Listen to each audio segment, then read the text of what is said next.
Anything you remember from the chapter 3, what we discussed last week?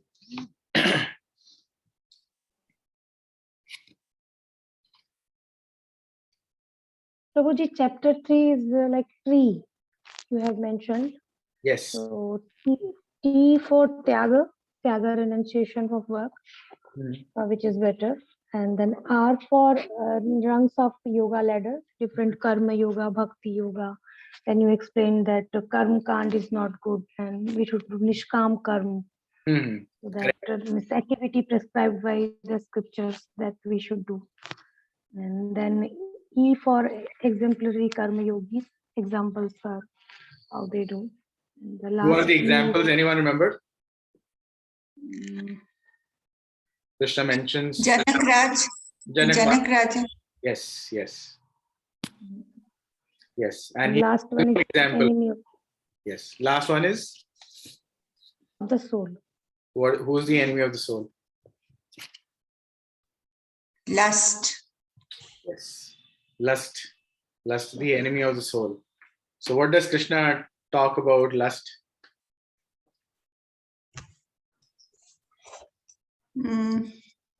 Lust is one thing that invades our senses, our intelligence, our mind. Okay. And so we should direct our mind to higher thinking about Lord and dedicate, devote all our time to and our thoughts to Lord, so that these bad thoughts do not come to our mind. Yes. So 3 places Krishna describes lust resides. What are 3 strategic positions lust has captured? That's our mind, intelligence, and senses. And what is the advice given by the Lord? What should we do? We should correct our senses because it is easiest to do. Yes. Mind and intellect is difficult. Yes. So although our aim is to control the mind and purify the intelligence and control the intelligence, but what we need to do immediately, what is the low-hanging fruit, is control the senses, right? So if we do that, and we saw an example. Anyone remembers which example?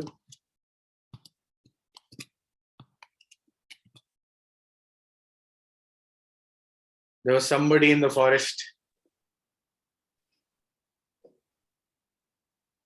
A Jamil in the forest. Yes. So what was he doing there and what should he have done? He should have moved away from there. He shouldn't look at. Yes. So he saw, a Shudra embracing a prostitute, and he kept looking. He tried to control his mind and intelligence by chanting mantras, but he had immediate control over his senses, where he could have withdrawn the senses and walked away. Even using his intelligence, he could have forcefully withdrawn his senses and walked away.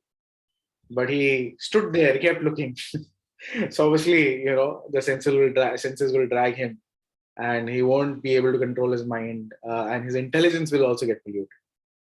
So Krishna therefore advised to, immediately engage the senses in service of the Lord, right?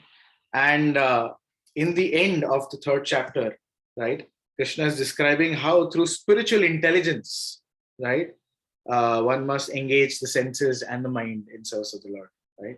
So here it says in chapter 3, we just heard lust covers knowledge, and that ignorance, lack of knowledge binds us with attachment. Dutiful detached work has been recommended to attain transcendental knowledge. Thus, after emphasizing transcendental knowledge, right, which is spiritual knowledge, through spiritual knowledge we can actually conquer this enemy lust, right? Krishna opens chapter 4. Now he'll start discussing chapter 4, explaining, what is this transcendental knowledge, how we receive it, etc., right? So I did mention that we will touch upon the subject of mind. It's a very, very interesting topic, something very practical takeaway. Now there's a choice. Do we want to talk about the mind and look at how to conquer the mind right away, or do you want to do that at the end of the session? Choice is yours. Should we start with it or do we do it later? I think we should start with it. Okay, so before beginning chapter 4, there's also touching some subjects in chapter 6 actually, but before beginning chapter 4, should we do this? Everyone agrees? Yes, Prabhuji. Yes, Prabhu. Okay, so I have a small PPT from on mine, but I think before I share my screen, I want to hear from all of you all, what is mind?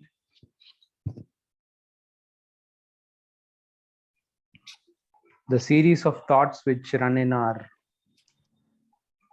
brain. Okay, the series of thoughts which run in your brain is your mind. Yeah, the thoughts basically. So mind is the thought. It's subtle body. Subtle body, okay. Brain is software and mind is, brain is hardware and mind is software. It is man, buddhi and vichar fully. Interesting. Yes, Archit. Prabhuji, what did you say in the beginning? What we had to do? So we are discussing on the topic of mind. Okay. So the question is, what is mind? Okay, Prabhuji. Thank you. So you have an answer. What is mind? What is your thought? No, Prabhuji, I don't have an answer. Anything. I mean, you can take a wild guess. What is mind? You have a mind, right? So you should be knowing at least something about it. Prabhuji, mind is a part of subtle body, and it is a storehouse of all the impressions that we carry throughout this life. And it is like the subtle body is carried after death. It is a covering of the soul. So the soul takes part of that, under the covering of the subtle body. So soul then takes another gross body. So whatever impressions we have in the mind, they are carried birth after birth. So we should be careful what we are carrying in our mind actually. And definitely the thoughts that generate in the mind, they then develop into words and then actions, and then it becomes a habit and a culture. So that is also mind is very impactful. And it can be our best friend and our worst enemy. Wow, you're just reading my slides, I guess. Interesting. Nice. Thank you for sharing so elaborately. Yes. Any other thoughts? Mind is where we think. Mind is where we think. Okay. Where we think, where we feel. Yes. Means our consciousness means what is good or bad means we can decide through what mind suggests. Like this is a common thing. Okay. Anyone who's not spoken so far? Also, Prabhuji, mind is constantly talking to us. Yes. Mind is constantly on. Right? It's constantly talking to you or thinking of something else. Sure. Yes. Manoj and let's see. Induja, Shiva Kumar. Khyati, any thoughts? Nandita, any thoughts on mind?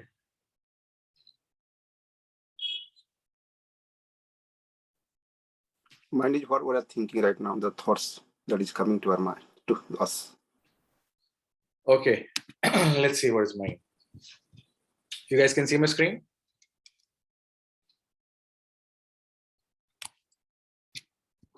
Yes. Yes. Okay, so mind is essentially all that you guys said, and it's also a thought manufacturing machine, right? So like somebody mentioned, it's part of a subtle body. So the physical gross body made of earth, water, fire, air, ether is what you see. That's the hardware. And then there is a software, which is mind, intelligence, and ego, right? So mind is a part of my subtle body, which is basically responsible for generating multiple thoughts. So an uncontrolled mind can, do havoc to you. It can, cause depression, stress, hypertension, lack of confidence, loss of trust, madness, right? It can harm others also, right? You can kill someone, you can burn your house, you can quarrel with someone, you can break your television, etc., etc. So it's bad for you. An uncontrolled mind is bad for you. It's bad for others as well, right? So Krishna says, mind can be our best friend or it can be our worst enemy. It depends on how you use it. Similarly, just like a knife in the hand of a murderer, it's very, very bad. It's an even sharper knife in the hand of a surgeon can save one life, right? So depends on the use of the mind. So if control, it's best friend. If it's uncontrolled, it's your greatest enemy. Like someone mentioned, it's a storehouse of all our past impressions. So mind is almost like a recorder where all your past impressions are recorded. Like we were discussing the other day, whenever you give something uninteresting to the mind, right, it will switch off. The child will be stuck at the same page in the book for hours and hours together, right? And he'll complain, I have a problem in concentration and this and that. Why? Because at that point in time, the recorder starts playing back. Right? You give a video game to the kid, he won't complain, focus ka problem hai. He will happily play the video game. But when it comes to anything uninteresting to the mind, it stops. Right? So the mind actually goes through 3 stages: thinking, feeling, and willing. Right? So what is the thinking, feeling, and willing stage? Thinking, on an average, on a daily basis, we have anywhere between 10,000 to 60,000 thoughts. For a hyperactive mind, it can, go up to 80,000 or, 100,000 thoughts, etc. in a day as well, right? So imagine so much information, right? And what is the input for generating these thoughts? The inputs are our senses, right? So, so many thoughts are generated. That's the thinking stage. A thought comes. So let's say, for example, Khyati, you can unmute yourself. Krishna. Yes. Where are you from? Chandigarh. Sorry? Chandigarh. Chandigarh. Okay. Anyone here from Mumbai? Anybody? No one? Okay. So I'll give an example of Mumbai, since I live in Mumbai. It's very, very close to me. So say, for example, you're walking on the beach.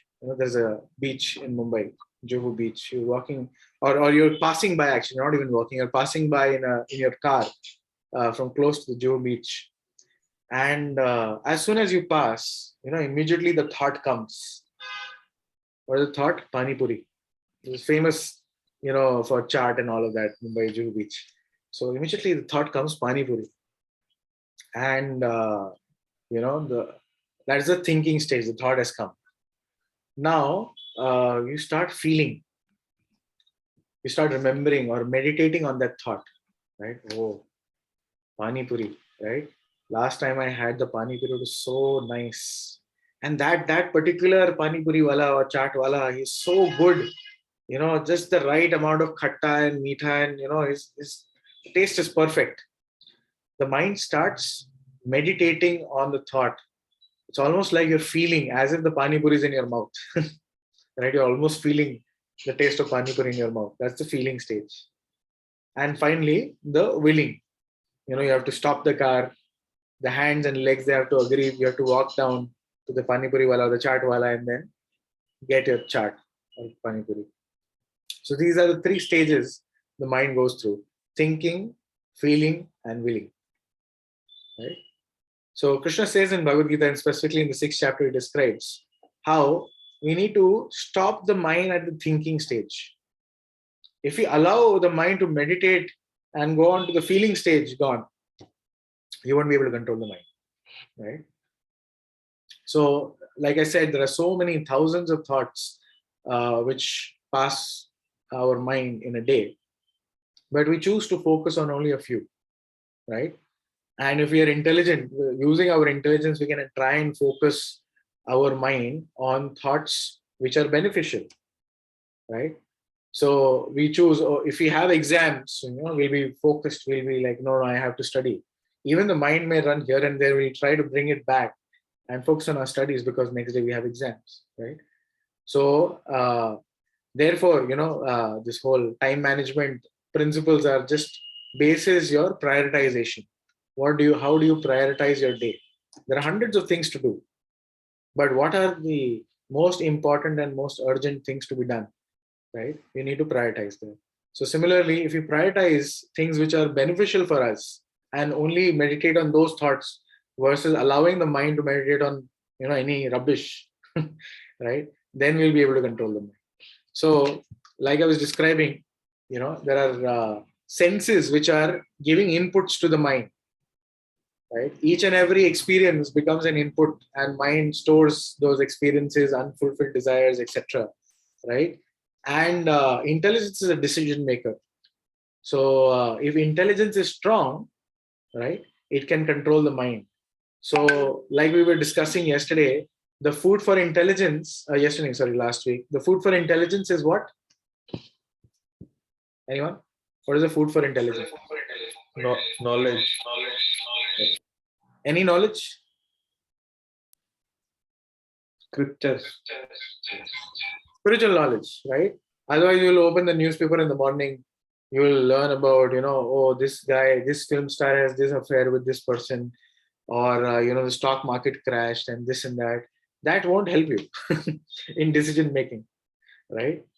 Your decision making, you can strengthen the intelligence with spiritual knowledge. And that's what this Transcendental Knowledge, the 4th chapter, is about, right? So it'll help, strengthen the intelligence, and it can then win over the mind. So there is always a tug of war between mind and intelligence, right? And the one whom you feed will win. If you feed the mind will win. And it may feel good at that point in time, the mind will be happy and this and that, but ultimately you will be miserable.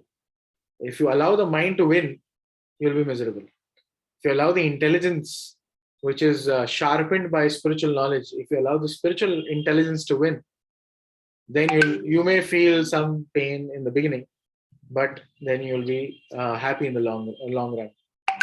Just like children, they want to play throughout the day, right? And when the mothers, they go and call them, children are like, "Arey, the parents, they are foolish. They don't know. This playing is so enjoyable, right? Why do they call us back?" But the parents know that the children need some rest. They also need to study. They also need to do other things. They may allow them for 5 hours, 6 hours of play, but then other things are also necessary. It has to be a good balance. The parents know, but the children are thinking parents are foolish, right? They don't know, right? So because there is intelligence and understanding of the future, even though it may be painful for the child immediately, but the parent will enforce this rule that no, come back, take some rest, do your homework, do your studies, and then you can also play in a regulated manner, like that. So that's the role of intelligence, actually, right? So yeah, and Krishna again in 6th chapter, he discusses how do we control the mind. He says abhyasa and vairagya, right? Abhyasa is doing positive things, and vairagya is giving up the unwanted things. Okay, so we won't get into more detail here, or maybe let me just touch upon abhyasa and vairagya, right? So vairagya is the 4 regulative principles: no meat eating, no gambling, no intoxication, no illicit sex, right? These are poisonous for our spiritual life, right? Poison for the body also, not that it's very good for the physical body or your material position. If you gamble, you'll lose everything and you'll be miserable. So even materially speaking, it's poisonous. Spiritually, of course, it's very, very poisonous. And these are to be avoided at all costs. We are not saying don't eat, dry fruits or nice fruits and vegetables. You can eat all of that. We're saying no meat eating, no gambling, no illicit sex, no intoxication. And then what are the do's? The do's are mantra meditation, right? Which manaha trayateti mantra, that which controls the mind, that is called as mantra. So chanting of the Hare Krishna Mahamantra, Hare Krishna, Krishna Krishna, Hare Hare, Hare Ram, Ram Ram, Hare Hare. That will deliver your mind. That will help you control the mind. So that's one of the biggest do's. Actually, the do's are A, B, C, D, simple. So A for association, coming together with like-minded people, trying to cultivate spiritual knowledge or intelligence, that's A, association. B for books, reading scriptures, right? C for chanting, and D for diet. Diet means, like we studied in the previous chapter, in the third chapter, how we have to offer our food and accept only Krishna Prasad, right? That way is we can control our tongue. What is the acronym for B, you said? I didn't get it. Books. Okay, thanks. Prabhuji, sorry, can you please tell me once more about why you said Abhyasa and Vairagya? Vairagya, I didn't get it. Abhyasa was to do positive things, but Vairagya, can you please? Yes, Vairagya is the 4 regulative principles of freedom, right? Just like, you have I think I gave this example. You have a gas cylinder at home? No, I don't. You have a pipe gas line. Okay. Right. So typically we would have this LPG cylinders. I still have it actually. LPG cylinders, right? So, the liquid petroleum gas is actually condensed in a very, very tight container, right? It's under a very pressurized condition. And then in a very regulated manner, it's let out, through that pipe into your burner. And then, you can burn a small flame and cook some nice vegetables, etc. So in a regulated way, you can utilize it and, you can feed your family for the entire month before you call for another gas, right? Or maybe 2 months. Right? Yeah. In a regulated manner, if you use, it's very, very useful. Okay, there is some disturbance. If others can be on mute. Okay. In a regulated manner, it's very, very useful. But imagine, the so-called people who say, "Arey, why any regulation? Why these rules, etc." We love freedom. Fine, have the gas in a free manner. No pressurized condition. Keep it open, free, right? It'll spread in your house. One matchstick and it'll be all burnt. Right? So unregulated, unrestricted, gas will just actually blow up your entire house. Similarly, unrestricted senses, right, can cause havoc. Like we saw, uncontrolled mind can actually destroy you and destroy others also around you. So similarly, regulation is required, and regulative principles of freedom actually gives you more freedom, right? When you're in the jail, say for example, you committed some mistake and you're put in the jail, and you start abusing the jailer. Hey, you rascal, this and that, right? The jailer is acha. Okay, wait a minute. And from a regular cell, earlier you were in a 6x6 cell, he will pull you out and he'll throw you in a smaller, solitary confinement. And you still start abusing him more and more, right? You rascal, I'll see you this and that again, right? And the jailer says, okay, fine. And he'll chain you up completely. So every time you misuse your freedom, you're restricted more and more. Your freedom is curtailed more and more. Earlier, you were able to roam around in the jail 6x6. Now you're completely shackled and you can only do this much, right? Only this much. And if you further continue to abuse, what will happen?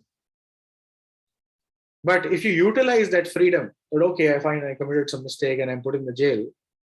Now let me behave nicely. Now let me control myself, behave nicely. So within a few hours, the jailkeeper will say, okay, fine, go, no problem. Don't commit the same mistake again. Right? So with misuse of freedom, we are shackled more and more. Our freedom gets reduced. If we use our intelligence and use our freedom properly, our freedom will increase. So when we regulate our senses, right, we actually become more and more free. Our circle of influence increases. There is a concept of circle of influence, circle of concern, right? Stephen Covey is just picked up from Bhagavad Gita. So our freedom or circle of influence, we can influence more things if we actually utilize our freedom in a regulated manner. So these are the 4 regulative principles of freedom, which, if you avoid these 4 things, you will experience a lot more freedom, and you can actually advance spiritual life. These are the anchors in the, I think we gave the example the other day, right? The boatman rowing the boat all night, but he forgot to lift the anchor. So these are the anchors, right? If you don't lift this anchor, the boat won't move ahead. You won't have any spiritual progress. And by the way, if you do this, if you avoid meat eating, avoid intoxication, avoid gambling, avoid illicit sex, right? You come to the platform of human being. Not that you become a great devotee, no. From animal life, you remember the yoga ladder? This is animal life. This is animal life. From animal life, you rise to the human platform. And from here, you can start inquiring. If you continue to do these things, you won't even have the intelligence or, inclination to inquire, about spiritual life so much. You must still, not that it's an absolute rule, but because, there could be multiple positives and negatives on both sides. And by some Sukruti, you may still have some inquisitiveness. But if you're stuck here, if you continue to, be here, it's very, very difficult to advance in spiritual life. Does that answer your question? Yes, Prabhuji, thank you. And these are not good things, like even materially speaking, right? You see all the movie stars, they're turning vegans or vegetarians for a reason, right? Because it's not good for health. Even alcohol, drugs, etc. I don't have to tell you. Gambling, of course, extramarital affairs, etc. All these things are poisonous, even materially speaking. What to speak of spiritual life? Even materially, it can destroy your life, your relationship, your health, right? Okay, so that was a short thing about mind. So we have, so we need to control the input to the mind, right? Garbage in, garbage out. If you feed the mind wrong things, right? If you feed the mind early in the morning newspaper, you cannot expect you to be like a saint throughout the day, right? So we need to be very careful what we feed the mind. And therefore, in early days, children used to be sent to Gurukul. No distraction, no external, things to distract you. They were focused completely. And they were actually living in a very, very austere condition so that, the mind is tamed. Mind is like the uncontrolled animal which needs to be tamed, right? Monkey needs to be tamed. Right? Once you tame the mind, becomes your friend, then you can, go out in the world and do whatever you want to do. Okay, so we'll come to today's topic. Any questions, any thoughts or reflections so far before we jump into today's topic? 4th chapter. Any questions regarding the mind? Prabhuji, in last class, you told that illusion, delusion, hallucination. So you told that, so you have explained this in last class, I think. Oh, no. Okay, good you reminded. Okay, yeah. So, and I think it's also kind of connected. So, there are 3 levels: illusion, delusion, and hallucination, right? Illusion means, there was a guy who actually was getting ready to go to his work. He pulled out the, he went to his garage to get his car, and suddenly as soon as he opened his garage, he saw something and he got frightened and he ran inside the house. And he started yelling, snake, snake, snake, snake, snake, right? And his family members came out and they said, "Kahan se snake aaya?" Right? Where did the snake come from? Oh, it's in the garage, it's in the garage, it's on the car, And then they go there and they discover it's a rope, right? So, they start laughing at it. You got fooled. He thought this rope to be a snake. So he was illusioned. That is illusion. To consider a rope to be a snake is illusion. What is delusion? Delusion is to consider a snake to be a rope. Right? Imagine there is a snake and you catch the snake. You think it's a rope and you're like playing around. It's a snake. Anytime it will come around and bite you. Very dangerous, right? But you are so higher level of illusion. That's delusion, right? You're so deluded that you're actually picking up a snake, considering it a rope, right? And Krishna says in Bhagavad Gita, we all are in delusion. Not illusion, delusion. Right? We are playing around with our senses, thinking, it's harmless. Right? The senses are described as venomous serpents. It'll bite you, right? And you'll be miserable. And then hallucination is there is no snake, there is no rope, but you still see something. That's hallucination. So 3 levels: illusion, delusion, hallucination. Right? We are in delusion, sometimes bordering hallucination. Right? We have to at least come to the platform of getting out of this delusion through transcendental knowledge, which Krishna is going to explain right now. So thank you for reminding that. Prabhuji, what you told for hallucination? This is the type of delusion only. Hallucination is another level of illusion, which means there is no rope, there is no snake. You still see something, which means you're hallucinating.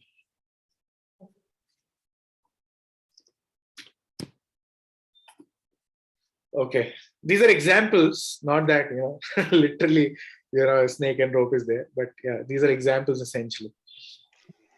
Prabhuji, sorry to interrupt. I'm really sorry to interrupt. Sure. This, illusion and delusion. Like when you say consider a rope a snake, delusion consider a snake a rope. Okay, now delusion, I totally means I understand you say that, but when you say hallucination, there is no snoke, no rope, no snake, no rope. Does that mean that No, don't try to apply it in a metaphorical way here.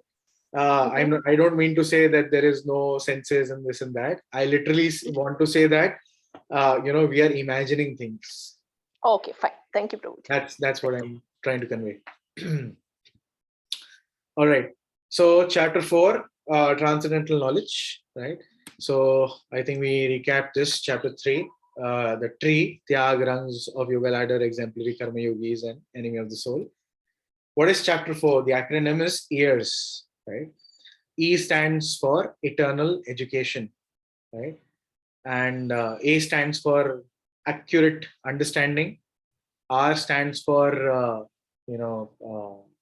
getting rid of reactions, right? And S stands for sacrifice. Yeah.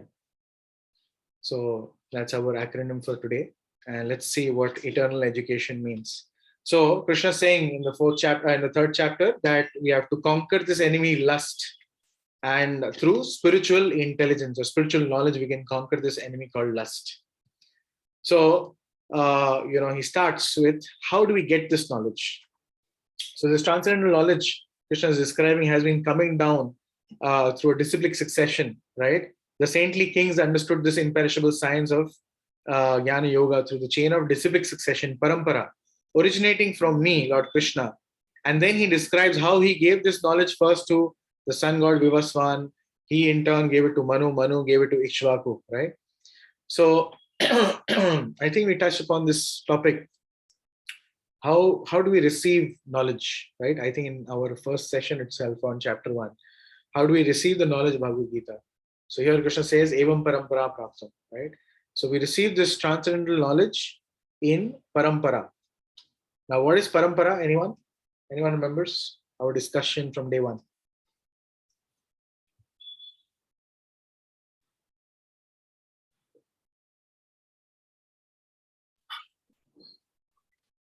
On day 1, we discussed how if one has to do engineering, right? And if he has to take admission in a college, what is the first thing that he'll see? Learning from a authorized spiritual master. Yes. So when you are trying to gain some material knowledge also, we see whether the college is affiliated to a proper bona fide university or not, because only then the degree will hold true. Correct? So what we call universities in Sanskrit, you can equate that to parampara, right? There are 4 main or sampradaya. There are four main sampradayas where the knowledge is starting from Lord Krishna himself, right, and coming down in disciplic succession, in chain of disciplic succession. So Lord gave knowledge to Brahma. That's Brahma Madhva Gaudiya Sampradaya. I think we'll come here, right? There's Brahma Madhva Gaudiya Sampradaya, right? Lord Krishna gave knowledge to Brahma. There is Śrī Sampradaya. He passed on the knowledge to Lakshmi Devi, and from there Lakshmi Devi passed on ahead, etc. like that. Then there is Rudra Sampradaya. Krishna passed on the knowledge to Shiva. Shiva in turn passed on knowledge ahead, right? And then there is Kumar Sampradaya. 4 Kumaras, the sons of Brahma, right? So there are 4 famous acharyas also in these 4 sampradayas. In Śrī Sampradaya, the famous acharya is Ramanujacharya. In Madhva Sampradaya, there is Madhvacharya. In Rudra Sampradaya, there is Vishnu Swami. And in Kumar Sampradaya, there is Nimbarka Swami or Nimbarkacharya, right? These are quite famous personalities in the 4 sampradayas. Some few hundred years ago, they were there. Of course, the parampara. Can you please repeat that, Prabhuji? I'm sorry. Please. Thank you. Sure. So knowledge is coming down in disciplic succession, right? So the Vedic knowledge has been coming down, has been preserved orally. Okay. So Guru Shishya like that. And these 4 sampradayas are starting from Krishna, right? Dharmam tu sakshat bhagavad pranitam. The true religion can be enunciated only by the Supreme Personality of Godhead. So then Krishna gave this knowledge to Brahma. And from Brahma, Brahma gave it to Narad, Narad gave it to Vyas, Vyas again, gave it to his disciples like that. And that's how the chain is coming down from Guru Shishya like that, right? And this chain of disciplic succession, Krishna, he mentioned here that he originally gave this knowledge to sun god Vivasvān. Yeah. Now Arjuna is saying, "Arey, but sun god is so senior to you, right? How can you give him knowledge?" So Krishna says that you and me have had many lifetimes. You don't remember, I remember, right? So he first passed on the knowledge to sun god Vivasvān, then to his Vivasvān passed on to Manu, Manu passed on to Ikṣvāku. Like that, the disciplic succession, Guru Shishya Parampara was going on. But then the chain appeared to be broken at a certain point. And therefore Krishna comes again to deliver the same message, right? And these are the 4 sampradayas which I was talking about, right? So Krishna, he passed on the knowledge to Brahmaji, and the chain started. Brahma Madhva Gaudiya Sampradaya. It's called Brahma Madhva because Madhvacharya is one of the famous acharyas in the Brahma Sampradaya, right? Even ISKCON, it falls under the Brahma Madhva Gaudiya Sampradaya, right? Where Srila Prabhupada is the 32nd acharya. Then there is Śrī Sampradaya. Śrī Sampradaya is, your temples in South India, Tirupati, Balaji, and Ranganath and others, right? That's Śrī Sampradaya, right? So starting from Lakshmi Devi. Krishna passed on the knowledge to Lakshmi Devi to, the parampara goes on, and there is Ramanujacharya, who came a few hundred years ago, right? Similarly, there is Rudra Sampradaya, right? Krishna to Lord Shiva, and then the chain starts, and Vishnu Swami was one of the acharya a few hundred years ago. Then Kumar Sampradaya, Lord, Ananta to Kumar, 4 Kumaras. 4 Kumaras then gave it down in chain of disciplic succession, and Nimbarkacharya, Nimbarka Swami was a famous acharya a few hundred years ago. Is it okay, Mataji? Yes, thank you very much. Thank you. Okay. So our teachings are authoritative, pure, and safe to accept because they are based on the works of Srila Prabhupada, who's part of the Brahma Madhva Gaudiya Sampradaya, right? And Krishna is saying, what is the qualification, right? He's saying, because you are my devotee and friend, therefore I am bhakto sime sakha cheti, rahasyam hi etad uttama. I am revealing this secret science to you because you are my dear friend and devotee. So clearly Krishna is establishing that without devotion, no one can understand Bhagavad Gita. It's an open secret, right? People may do PhD on it, but they won't be able to get to the essence of Bhagavad Gita or understand Bhagavad Gita unless and until they become devotees of the Lord. So Prabhupada also writes that there are a number of editions of great book of knowledge. Some of them have commentaries by devotees and some of them have commentaries by demons. So anyone who wants to become famous writes a commentary on Bhagavad Gita. And there are demoniac commentaries on Bhagavad Gita also, right? For their own political reasons and so many others, right? But we have to accept, if you want to understand, we have to accept the commentaries of Bhagavad Gita, which are given by devotees, right? And Krishna's warning, right? That you should not have, teachings or learnings from somebody who's just concocted some theories, just by some 200 grams of gray matter in the brain cannot, help you comprehend the creator of the universe. So it has to be a descending process of knowledge, right? So then Krishna goes on to describe that my birth and death are not like yours, right? And Krishna, he is the Supreme Personality of Godhead. And he then goes on to describe how, he actually remembers all his appearances. Arjuna doesn't. And one who understands, right, Krishna's appearance and the divine nature of his appearance and his activities, actually becomes eligible to enter into the kingdom of God. And then he also described what is the time of his appearance. When does he appear?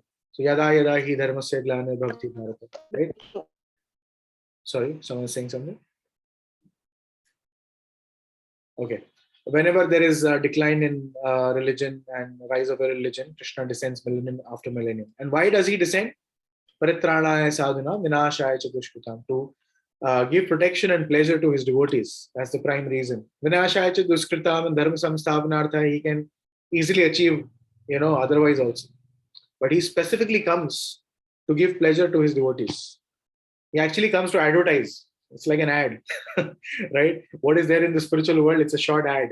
Krishna performs his pastimes to attract our hearts, to attract our intelligence and mind, so that we become attracted to him and attached to him. Because Krishna, he's such a person, if we know about him, just by knowing him, by knowing his activities, right, one can fall in love with him. And if we are, attached to Krishna like that, we are sure to go back to God.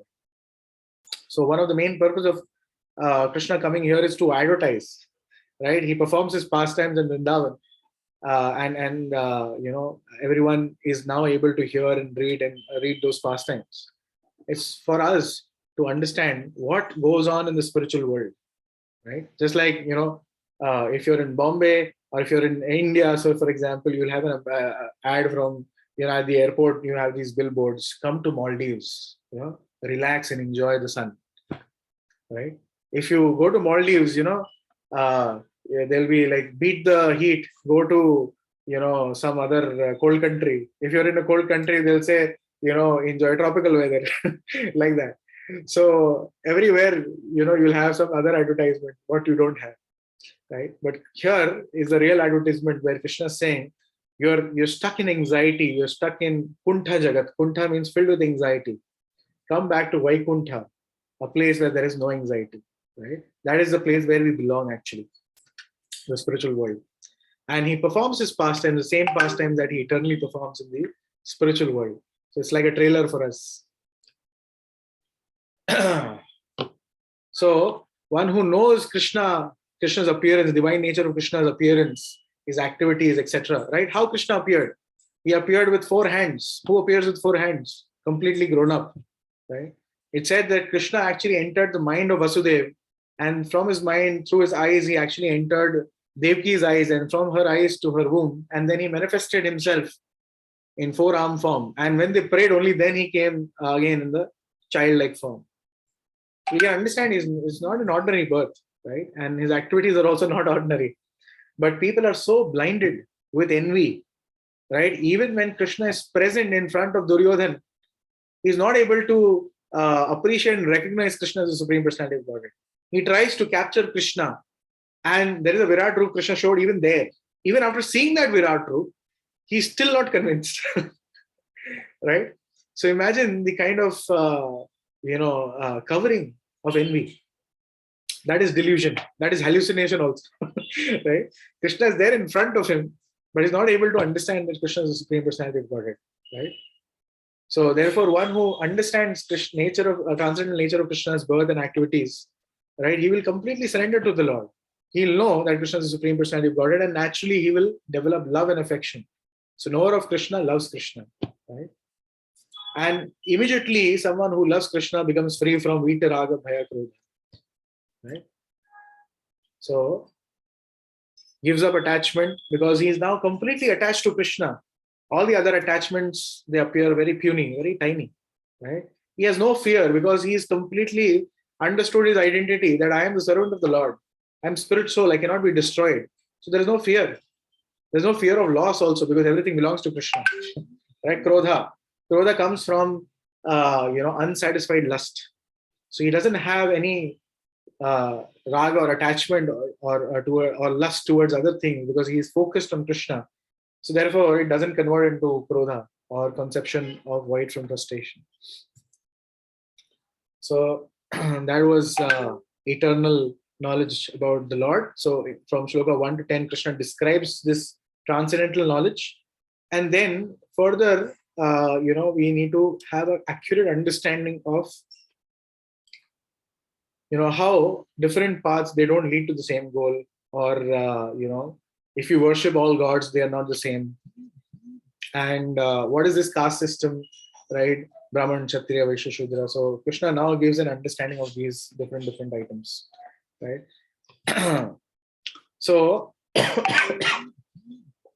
sorry. So Krishna's dedicated devotees consider his birth and activities divine, eternal, but others who approach him, they approach him with different goals, and they do not consider Krishna as the Supreme Personality of Godhead many times, right? But and so Krishna is saying, I reciprocate to anyone who approaches me the same way in which he approaches. With the mood somebody approaches me, I reward them accordingly, according to their mood and worship, like that. So then he says how other people, they also worship demigods because they desire quick results, right? The demigods, they may give quick results, but actually the results are sanctioned by the Supreme Lord only, right?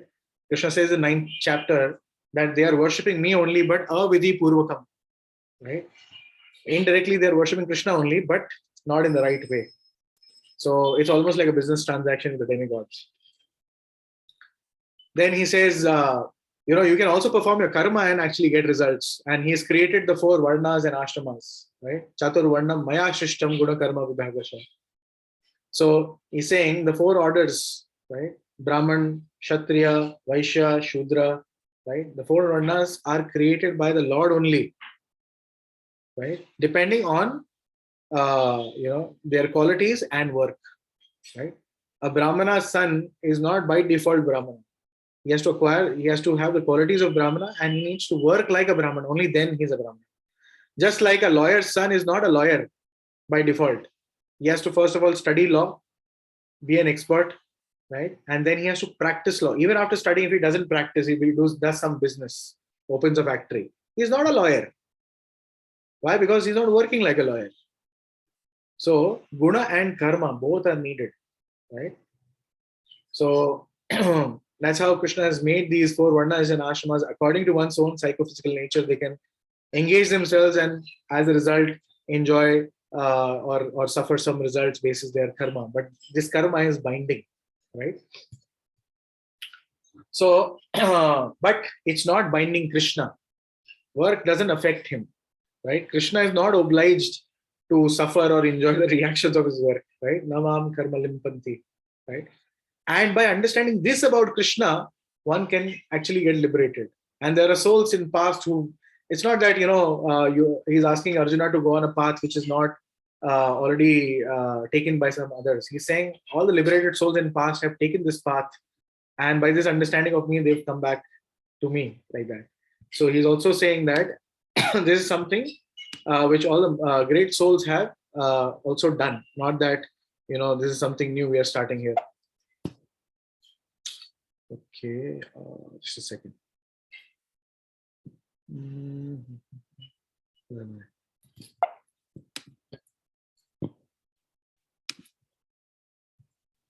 Yeah. Then removing of reaction. So with this understanding, somebody starts working, right? And he can start at, Sakam Karma Yoga, then gradually move to Nishkam Karma Yoga, like that. And by working in this way, one can actually remove reactions, right? By this understanding about the Lord. And then Krishna, he describes the intricacies of karma, right?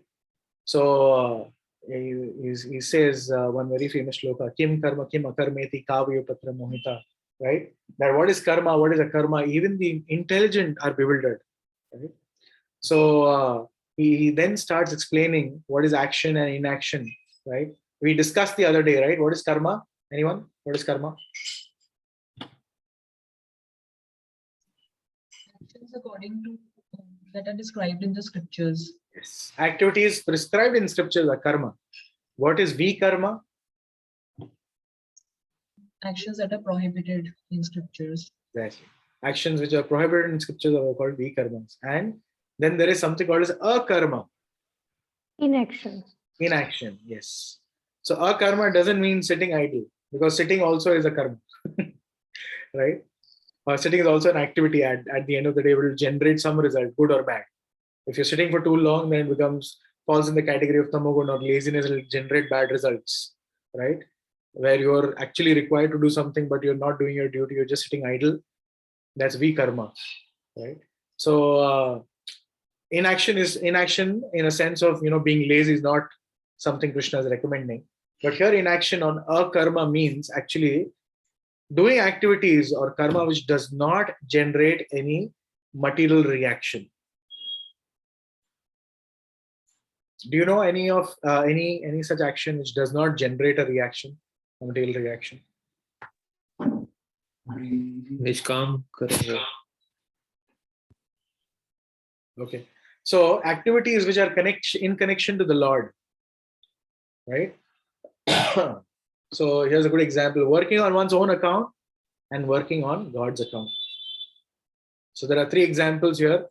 So a cashier, he receives hundreds and thousands of dollars or lakhs of rupees, right? He's counting day in, day out, he's counting lakhs of rupees. Right? But does the money belong to him? No. He is doing that on behalf of the bank, right? So he's not attached, and therefore he's not, it's not that he can enjoy the money, or if there is a loss tomorrow, it's not that it's going from the cashier's pocket, right? Tomorrow there's a bank robbery, it's not that cashier it's the money, the bank's money which is going. So he's in one sense completely aloof, right? Similarly, soldier, if he on the battlefield, if he kills hundreds of soldiers, right, he's awarded Paramveer Chakra or some other award, right? Rashtriya Samman Puraskar, right? But the same soldier, he goes in his village and he has a fight with one guy and he shoots him. What will happen to the soldier?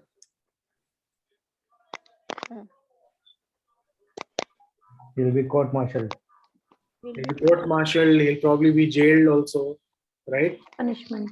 There'll be punishment. Why? Because on one side, he will say, "Arey, activity is the same. I killed thousands of soldiers on the other side of the army. You awarded me a medal. I killed one guy in my village. You're, punishing me. What is this?" The activity is the same, but on one side, he was doing it on the behalf of the government to protect the country, right? On this side, he was doing it on his own account.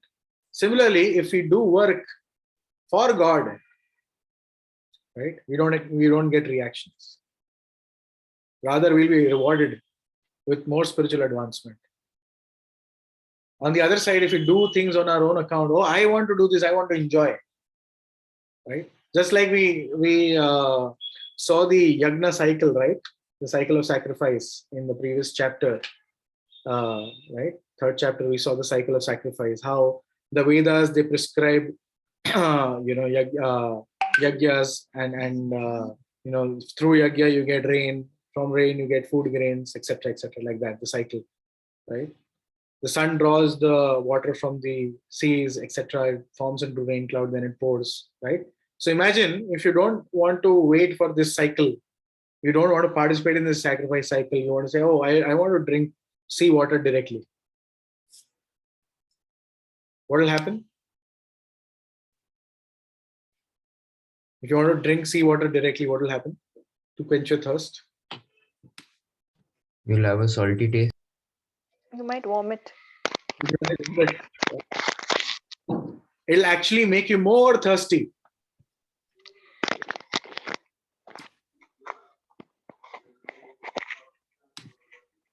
Sea water, if you drink, right? There are people who if they are stranded in the middle of the ocean or sea, right? They die out of thirst.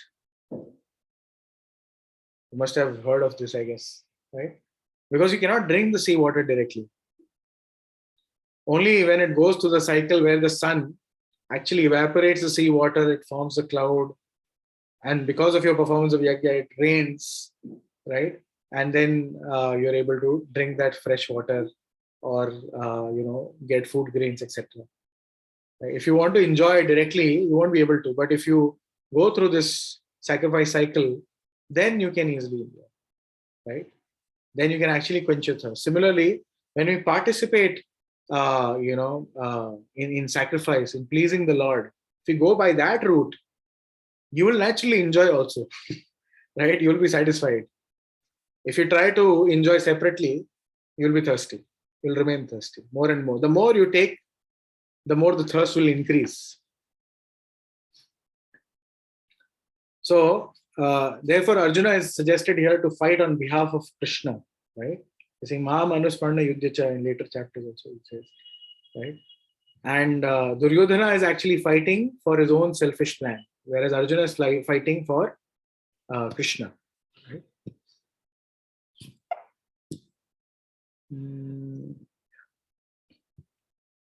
Sorry, I just. Yeah. So there is also, Karmavad and Daivavad. There's a whole conversation, right? Everything is in my hand, people think. Right? There are some people like, oh, I only did this. Everything is because of me. That's Karmavad. Thinking that everything is in my hands. Right? I am the creator of my own destiny, which is true to a certain degree, but not completely. Right? And then there is Daivavad. Daivavad means, oh, everything is in the hands of God. Right? Why should I do anything? I should just sit around. Right? Like I said, Krishna in the previous chapter we heard, right? He's saying with vigor, right? Giving up laziness, just fight. Why? Arjuna is already seeing, or he'll see in the 11th chapter, all the people on the battlefield being crushed by one of the mouths of the Virat root. He's actually seeing that, and Krishna is saying, I've already killed them, right? You just have to be an instrument and take the credit. But Krishna is not encouraging him to be lazy, right? So, what is destiny? Destiny is a set of circumstances we are put into. And free will is the choice, how do we act in that set of circumstances, right? So here, Dhritarashtra is saying, oh, maybe, it was through destiny, gambling match was supposed to happen and this and that. So Vidura immediately rebuked, like destiny, it determines the consequences of your action, not the action themselves. You allowed the gambling match. You allowed, all the nonsense to happen. So you have to pay for it. Is this okay? Should we move ahead? Any questions here regarding destiny and free will?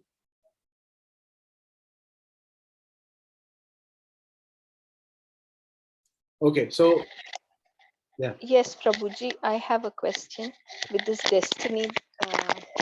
Like destiny is a set of circumstances that we are put into, but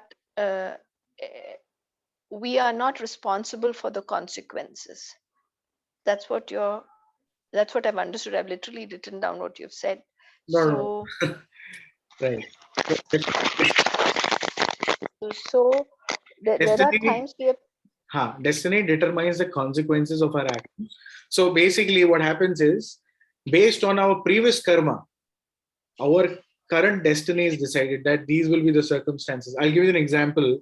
Dhritarashtra he actually suffered a loss of, losing his 100 children.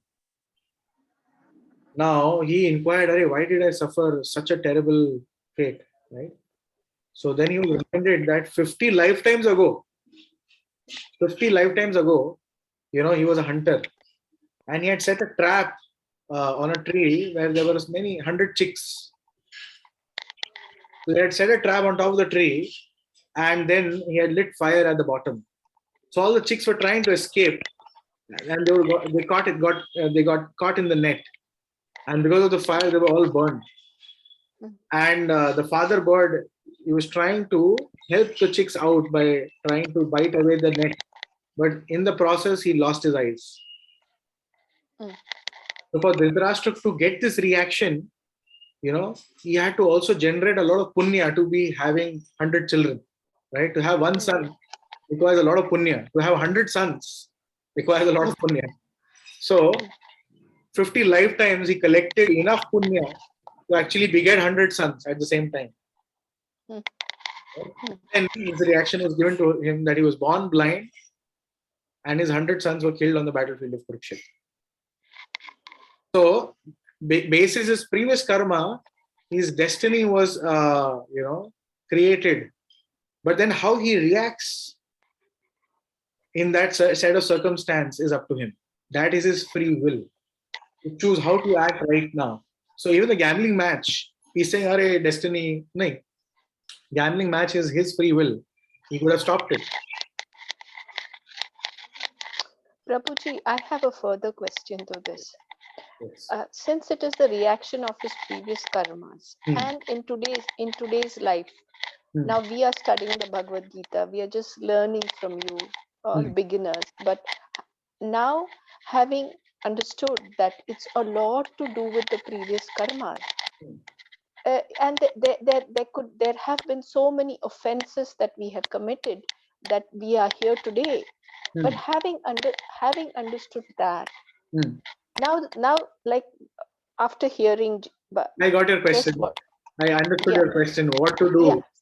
So no. What is there a prayer? Is there something, because we've committed so many offenses? So is there a prayer? Yes, we are chanting, and that's what we're doing. But is there some more prayer that one can do? Because I think you understand my question. Thank you. Yes. So Krishna consciousness is deceptively simple,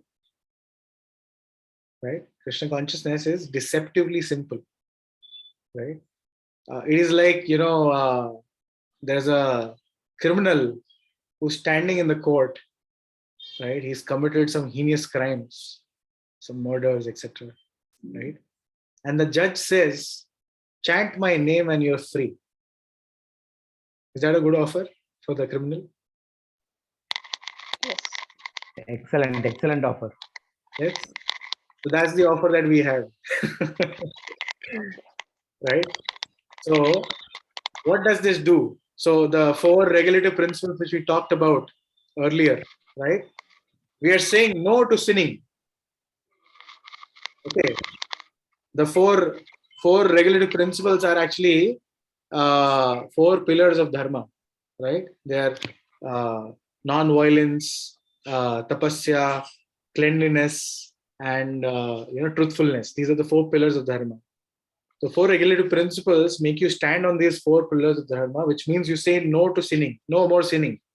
Of course, there'll be sins committed still unknowingly or without wanting, just by walking, just by talking, just by cooking, right? Sins are committed, but at least those are not very heinous sins, which are stumbling blocks on the path of spiritual realization. So you're saying no to grievous sinning. And what about the past baggage, which is like Mount Sumeru, right? Sins. So for that we are chanting, and as you chant, mountains and mountains of sins are vanishing. Not all in one shot. If you are able to purely chant, it is said that one holy name of Krishna is so powerful. Even there are 3 stages of chanting. There's a slightly deeper subject, right? There is Aparad Yukt Naam, there is Namabhas, and there is Shuddha Naam, right? offensive chanting, offenseless chanting, and pure chanting. So offenseless chanting is the second stage. One name of Krishna in the offenseless state, if someone chants, you can destroy as much sin as you cannot commit in all your lifetimes to put together, even in future. One name of Krishna is so powerful, you cannot commit so much sin, that much will be destroyed just by one name. Offensive chanting. So while we're chanting right now, what is happening is a lot of sin is being destroyed. Not just sin, but the root cause of papa, which is the propensity to commit that sinful, the sinful tendency is actually uprooted slowly and steadily. Again, depends on how sincerely you chant. The tendencies are uprooted, which means even the possibility of committing the same thing in future is not there. So if you chant sincerely in association of devotees, if you do the ABCDs nicely, right, you will find yourself suddenly free from sin. Yeah, like that. So you don't have to worry. And Krishna says, right, aham tvam sarva papebhyo mokshishami mahasucha. Mahasucha means don't worry, right? I'll take care. He's giving guarantee, right? We believe so many other people, right? If today Ambani comes and says, I'll take care of your finances, don't worry. Will you worry? No, right? Correct. This is the Supreme Personality of Godhead. Ambani is nothing in front of him. He's giving guarantee. Don't worry. Thank you, Prabhuji. Yeah. Prabhuji? Yes. Why, I mean, in the first place, Dhritarashtra 50 lives ago, why was he destiny set to be a hunter? No, that was and not his destiny. finally that was his choice. Okay, it was his choice to be a hunter? Yeah, yeah. Okay. So because of that choice, it was his free will to kill those 100 chicks. Of course, yes. Okay. All right, I think what I'll do. Thank you, Prabhuji. There are 10 minutes left and we have some 20 plus shlokas to cover. So I will quickly go through this and then we'll take questions, right? Okay, so one who understands, how karma works, and one who understands that, Krishna is not bound by karma, right? Such knowledge burns up all his reactions or actions, right? And just a second. So let me read this one.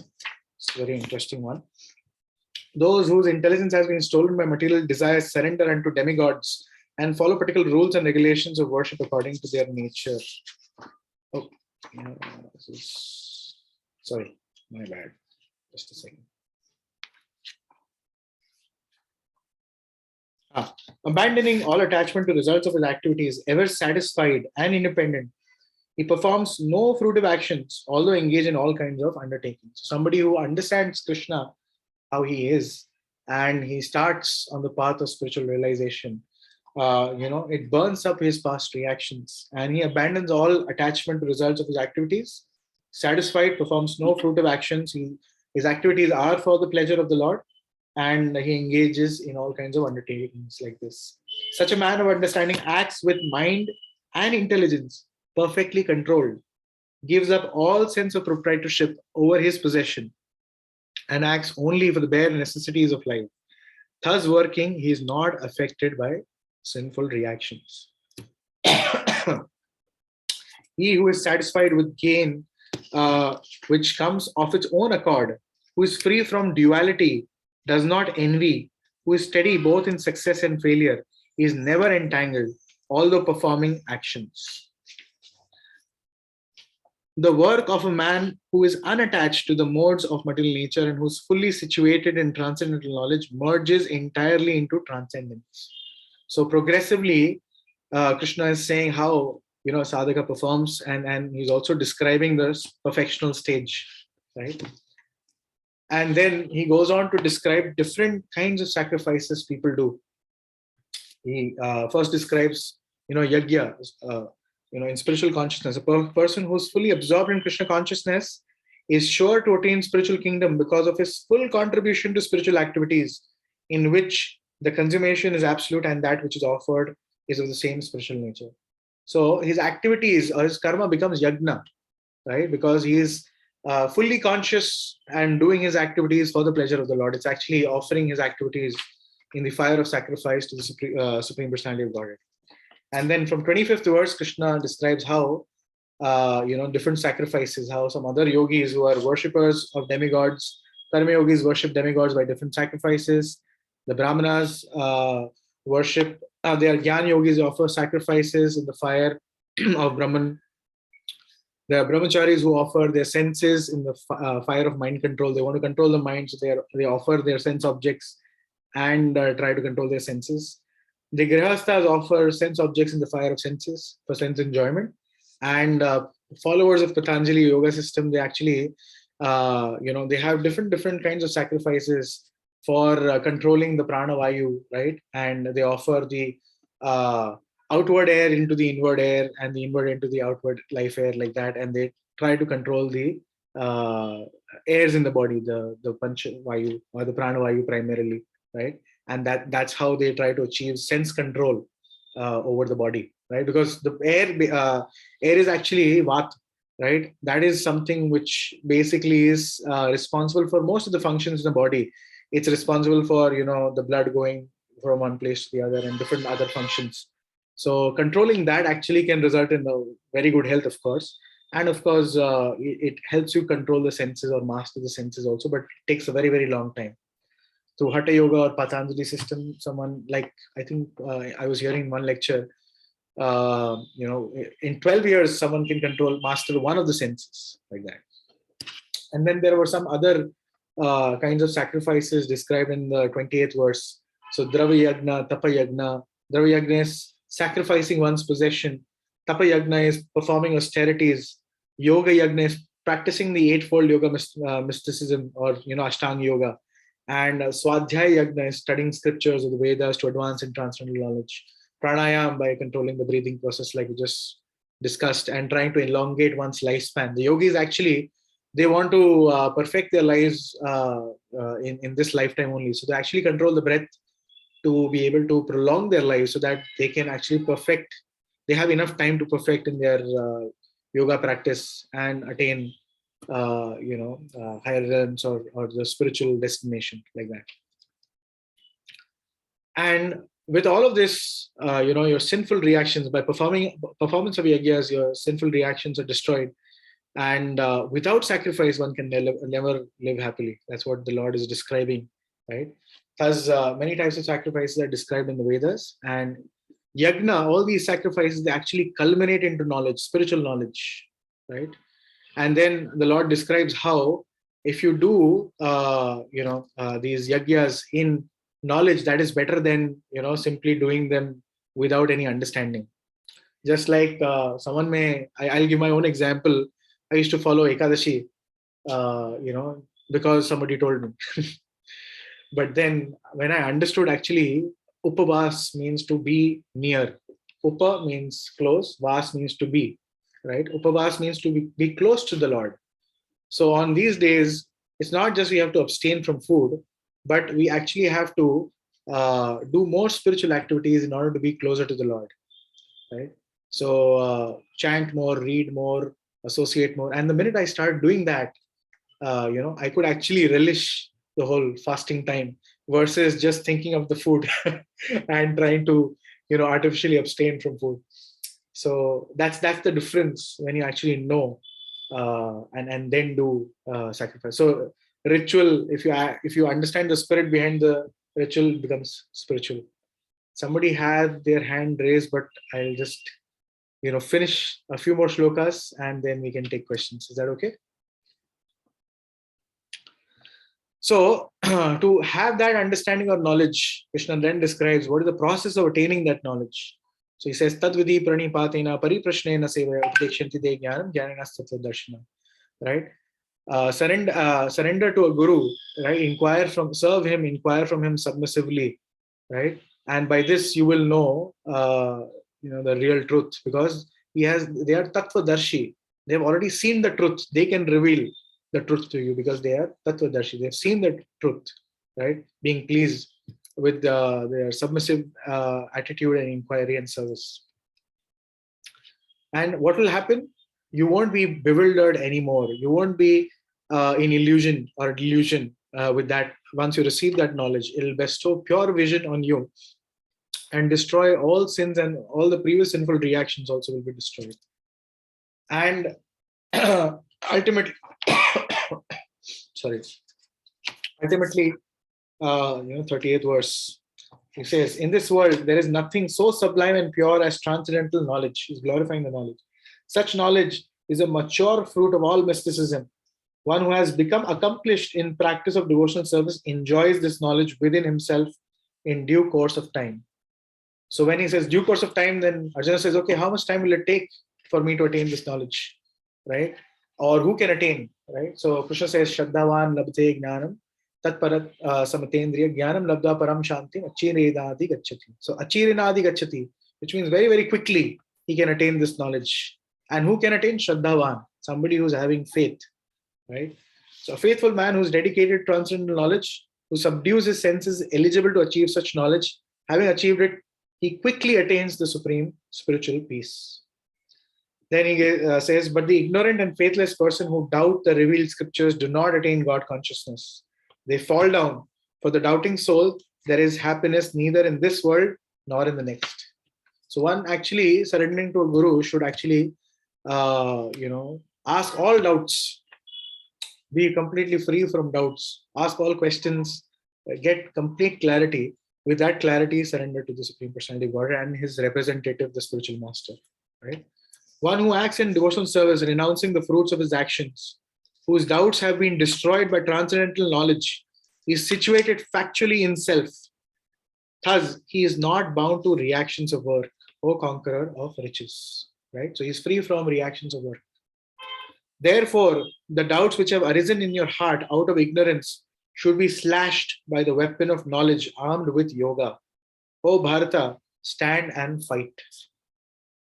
So Krishna is again imploring Arjuna to stand and fight. Okay, so that's the end of the 4th chapter. Thank you for patiently listening. And now we can address all questions. Hare Krishna.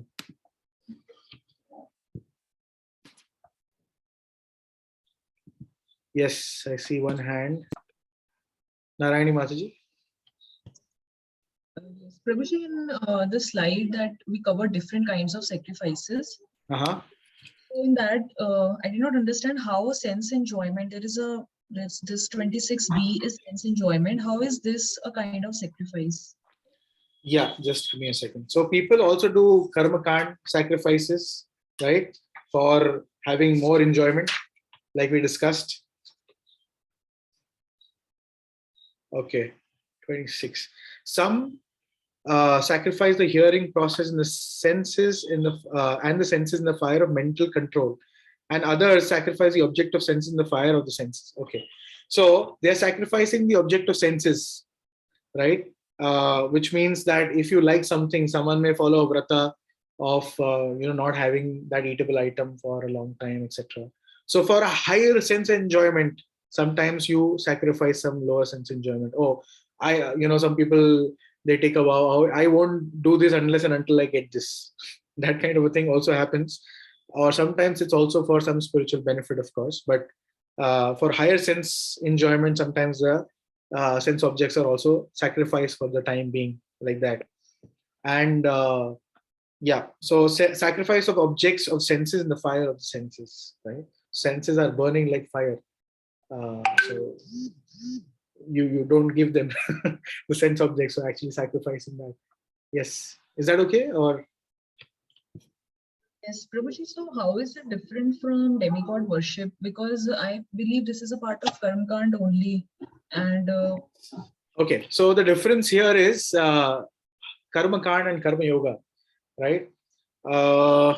It's almost like a wife, if she needs something, she goes to the neighbors. She should go to the husband, right? So if someone comes to Krishna, right, he's still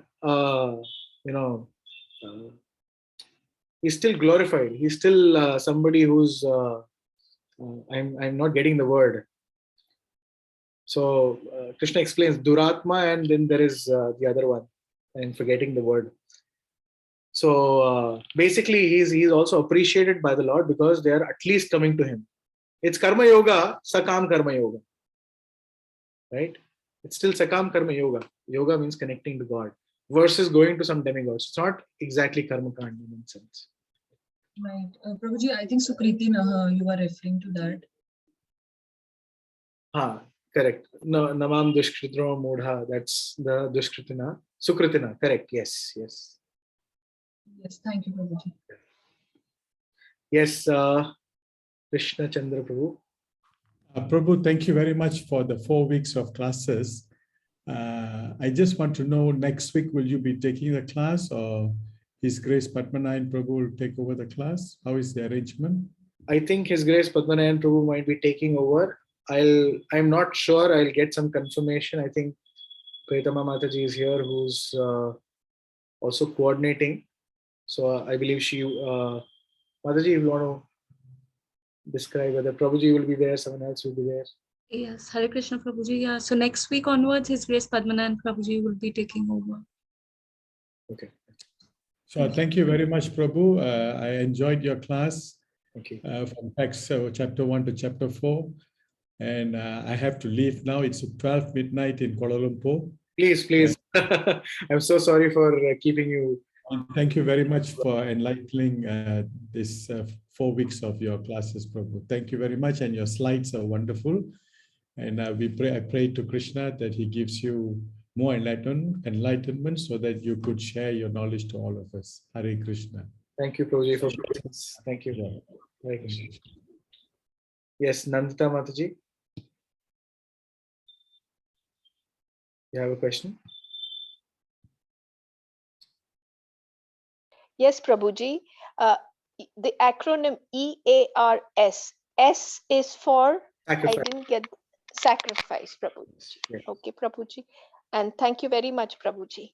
Thank you, Hare Krishna. Yes, any other questions or doubts or any reflections? Can you please throw some light on shloka number 39, which you just talked about? Shraddhaval labhate jnanam. Yes. So basically, Krishna is describing who is eligible for this transcendental knowledge. So one with faith. Without faith, nothing can work, right? So he says, a faithful man who's dedicated to transcendental knowledge and who subdues his senses is eligible to achieve such knowledge. So without, and of course, we can also understand, this transcendental science, if not heard submissively, like connecting back to the 31st shloka, right? One has to approach with a submissive attitude, serve him, and then understand the spiritual knowledge. So without that initial faith, that submissiveness won't come. Right now, we are in a day and age where we don't even know the meaning of being submissive, right? We are in the era of throwing challenges, etc., right? So Arjuna also challenged Krishna, right? When Krishna said, "Oh, you're talking like very, very learned, but you're actually anarya justam," heavy words he used. So Arjuna challenged Krishna, "Are, you're asking me to kill my own guru, kill my own grandfather? Will you kill Sandipini Muni? Will you kill your grandfather, right? Ugrasen, will you kill him?" So he also challenged. And Krishna, he smiled. Well, fine, okay, challenge, no problem. He did not say anything, right? But then Arjuna, realizing that this challenge does not help, right? So he surrendered, right? Shishyasteham sadimam tam prapanna. He surrendered. And then Krishna starts speaking, right? So this initial faith or this submissiveness is needed for us to understand. Otherwise, if we remain in our challenging spirit, and we'll be frustrated. It won't help us. Right? And achirinadi gacchati, it's very, very quickly he can attain the supreme spiritual peace. Right? Jnanam ladva param shantim. You'll be at peace when you understand this spiritual science. Why? Because you won't have the sense of proprietorship anymore. So, no matter how much difficult situation you will be in, you'll understand all the gain and losses of the Lord, not of yours, right? And if he has to maintain, Krishna will maintain anyhow, right? He's maintaining, animals in the African jungle, elephants, who probably eat 1,000 times more than you. So what is the difficulty for the Lord to maintain you? So one can be at peace if one is firmly convinced. Right? Is that okay, Prabhuji? Yes, thank you. Thank you so much.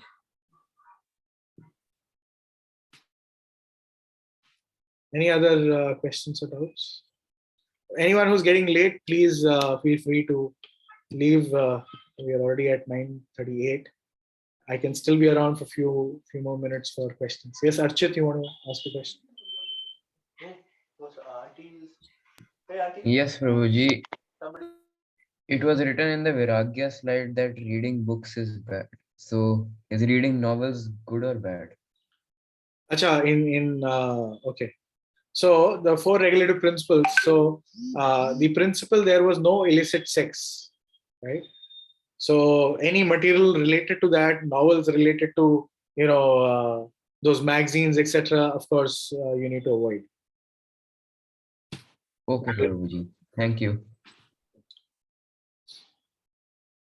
Yes. Anyone else? Archit, you already asked. Narayani Mati, you still have your hand raised? Prabhuji, I have another question. Yes. Prabhuji, where it is said that Shraddhavan labhate jnanam, right? So we are reading Bhagavad Gita to develop faith. Correct. But here it is said that one should have faith to understand Bhagavad Gita. Now these two statements, they appear contradictory. And if Bhagavad Gita is the supreme science, then how come it is not able to influence people who don't have initial faith? Then it should be like one should have faith to understand it, or one is reading to develop faith. So this is like, it's how to understand this. It is like saying, and initial faith is not something very difficult. I think we discussed, in the beginning also, right? Faith is required everywhere. Initial faith is required everywhere. And that is expected, without which you won't be able to learn. Imagine in school, the child says, "Nahi, pehle batao, why C comes after B. Only then I will learn ahead. I don't have faith in you." If the child argues and doesn't have faith, will he be able to learn? He has to have that initial faith that his teachers are teaching him, right? And he has to agree to learn. Then later on, as he progresses, maybe 1 or 2 years, then he can understand, yes, what was taught was correct, right? That initial thing, I had to have faith. Otherwise, I would not be able to make sentences, speak the language, etc., right? When you board a plane, right, you don't check the pilot's license. Degree nahi check karte uska. We have initial faith that yes, it's a proper airlines, and they must have appointed a experienced pilot, right? Otherwise, it's matter of your life, right? Imagine somebody unqualified sitting there trying to fly the plane. What will happen, right? But we have faith. So faith, without faith, you cannot do anything actually. Absolutely anything. So that initial faith is expected, and Prabhupada also clarifies right in the introduction when we did, right? At least the initial faith should be there that Krishna is the Supreme Personality of Godhead. Only then you'll be able to understand the subject matter of Bhagavad Gita. At least with that initial theoretical faith, forget having firm conviction. And spiritual life is actually increasing our faith step by step. But that initial faith needs to be there. I have to agree to at least give you a genuine oral reception to hear what you have to say, and then I can decide whether I need to follow or not. So at least that initial agreement to hear you without any biases in my mind, that is the initial faith we are talking about.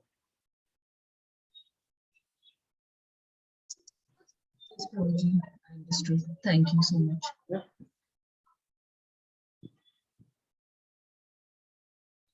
Okay, any other thoughts or questions?